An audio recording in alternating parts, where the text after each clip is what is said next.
Bull Ace. Gorman playing right up on Bull Ace. Bull Ace not minding the contact, driving to the hoop, and one. Adelaide leading by 5. Basham driving.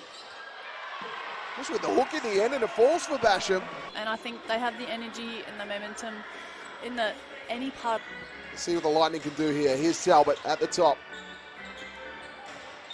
Great pass, good lane. Dump off to Turner, who finishes. Talbot working to the hoop, taking on Atwell.